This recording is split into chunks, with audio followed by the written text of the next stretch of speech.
Shalom, Ayam. And that means Peace be with you, family. And we are the Black State. State. I am Miss Nettie. And I'm Brother Lamont. And today, we're going to be talking to y'all about these funky vaccines. funky vaccines. Yes. Those things that we're not going to take, right? Right. Yeah. None of that. Because we've done the research. I'm saying we've done the research all the way back to the early 1900s. Late 1800s. You're right. Late 1800s. I'm saying where they had all kind of craziness and madness going on towards people of color. And like again, we ain't just talking about African Americans. Okay, I want y'all to get with this. I'm saying I want my natives. I'm saying I want my Mexicans. I'm saying my Puerto Ricans. I'm saying my Cubans. I'm saying my Islanders. All y'all need to understand is that our Africans, which we already know, they know better. Right. They know better. Have done this to us continually. With these vaccines. I'm saying, and right now they're wondering why most black people are deathly afraid to even think about taking a vaccine. You know what I mean? Deathly afraid is totally correct. Right. That's right, they should be. I'm saying you should be afraid because it's not for your good. I'm saying regardless of what they tell you and all the scientists that they have coming on TV and these doctors. And I love Dr. Fauci. Don't get it twisted. I love the man. It seems like he's a nice enough person. Yeah, but he's part of the system. If they had been honest for generation upon generation about what they were doing, what they were putting in vaccines, I think we'd all be a lot more comfortable. And I'm telling you, for people who are taking the vaccine, to each his own. Everybody has a choice. Everybody has a decision that they're going to have to make. The indecision, though, is not yours. The decision that you make to take the vaccine is, of course, you would think a wise choice. You're trying to help yourself. You're trying to help your family. You're trying to help your parents, your children. But it has shown more often than not that the end result out of us thinking we're doing the right thing is us being hurt in the process. And it's not only with vaccines. We're going to have a discussion today. I'll show you guys, of course, you know me inserting pictures. I've got information for you. Got to give you the info. I'm going to insert pictures for you of all the way back to the early 1900s, like he said, late 1800s. People crossing the border, literally in our hometown. That's what shocked us. El Paso, Texas. Yes. We're shocked.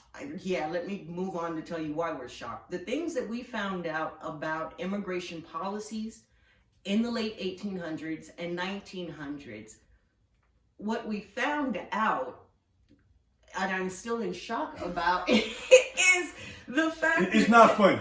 We're laughing, but it's not funny. We're laughing out of just total despair at this point. Like, what do we do? Because this is just going to keep going on. But what we found out was that Mexican people coming across the border were treated with chemicals, and these are chemicals, we're talking DDT, bathed in kerosene. Just to get across, to delouse them. As if kerosene. People on this side of the border maybe didn't have lice in the 1800s. Hello, everybody had lice. And how bad could it be that you dip somebody and bathe them in kerosene? What we found out not only about that was, if you think about what I'm saying, this happened before the Holocaust, and I won't do finger quotes. Before the Holocaust happened, the information that they got for the Holocaust was taken from what they were doing in the borders of Texas and Mexico many years before. So they got the ideas and how to maneuver and work during the Holocaust with the stuff that they were doing. They got those ideas from what they had already done in El Paso, Texas. Go figure. Mexican border crossers were not considered illegal in the United States until 1917, when a new law imposed formidable barriers to entry, a literacy test, a head tax, and a prohibition against contract labor. Mexican nationals for the first time needed a passport to enter the United States. That's also the year the U.S. entered World War I. The war stirred deep feelings of paranoia and anti-foreigner patriotism in this country. Colonizers were afraid that Germans would launch bombing raids from Mexico. As a protest against Germany, Americans changed the name of Frankfurters to hot dogs and sauerkraut to Liberty cabbage. And to protect the country from the threat of typhus, U.S. Customs agents began the mandatory delousing of Mexican border crossers at the El Paso Juarez International Bridge. 127,000 people were subjected to this procedure in 1917 alone. All immigrants from the interior of Mexico and those whom customs officials deemed second-class residents of Juarez were required to strip completely, turn in their clothes to be sterilized in a steam dryer and fumigated with hydrocyanic acid, and stand naked before a customs agent. This customs agent would check his or her hairy parts, meaning scalp, armpits, chest, genital area, for lice. Those found to have lice would be required to shave their heads and body hair with clippers and bathe with kerosene and vinegar. There are recollections of women who have told stories through the generations to their families of having to go through delousing every 8 days just to clean colonizers' homes in El Paso, Texas. One lady recalled how on one occasion the U.S. Customs officials put her clothes and shoes through the steam dryer and her shoes literally melted. Beyond the indignity of the process, there was a real danger of being burned in a fire. That happened in 1916 in the El Paso City Jail when someone struck a match near a tub during the mayor's disinfection campaign and 27 prisoners burned to death.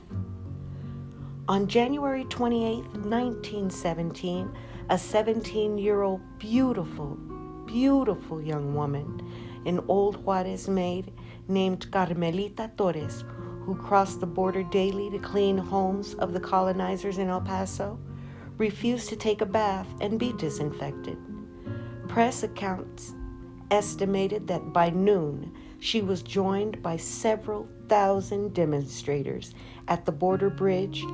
The protest became known as the Bath Riots.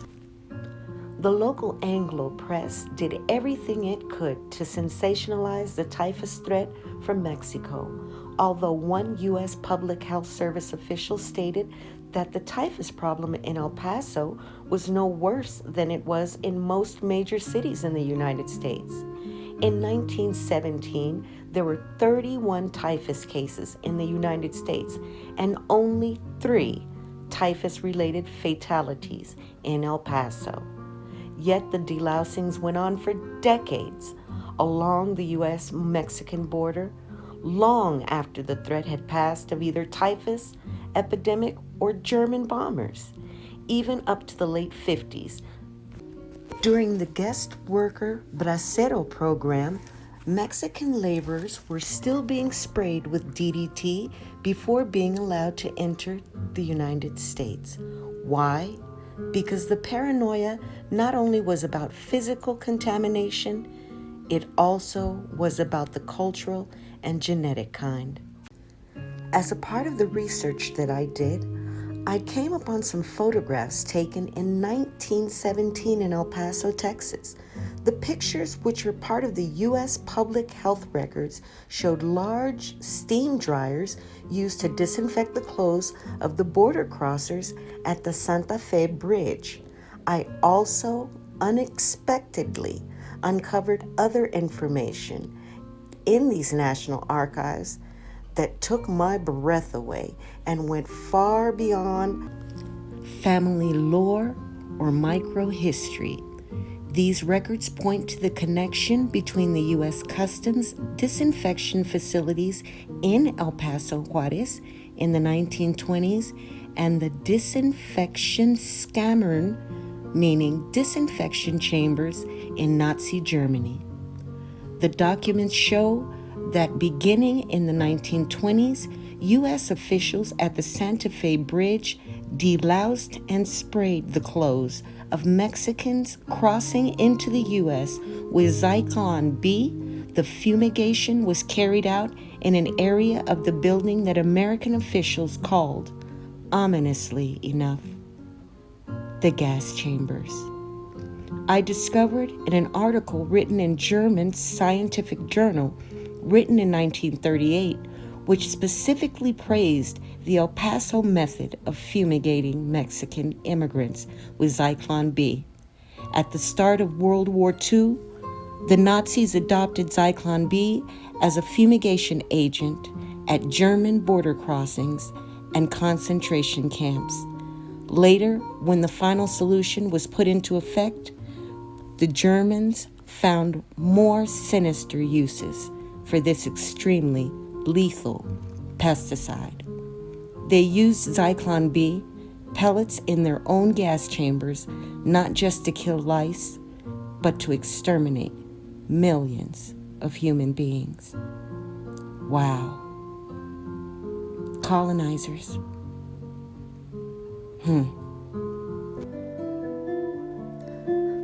Well, fam, after thinking about it, me and Brother Lamont decided that we would just go ahead and let this video sit on its own and give it the respect that it's due. We'd like to dedicate this one to everybody back home. It was really touching for both of us, and I guess it bothered us a lot deeper than we thought it would. Things haven't changed much, have they? The last 4 years, we've all gone through it. Wow, again. Well, family, all we can do is hope and pray, once again, for a better future. Figure out what we're going to do now. Figure out how we're going to change things. And just keep fighting for that freedom. But like we said, if we can't find it here, we know what to do. We're praying for everybody. Thank you, guys. Please like, subscribe, and continue to stay with us. Leave your comment down below. This is everybody's channel. Once again, it's Brother Lamont, and I'm Miss Nettie, and we're the Black State. We're out. From the corner, sad to say another one of us are gone. Am I desensitized? Do I believe the lies? Will we ever rise? Will I ever see an end to the bullshit? Now how the hell the devil get up in the pulpit? Looking at your child with the eyes of a predator. Straight facts, mommy, this is not a metaphor. For a safe place, but a safe no trace. Land of the lost, tears on your face. Trying to find an escape from the religious beef.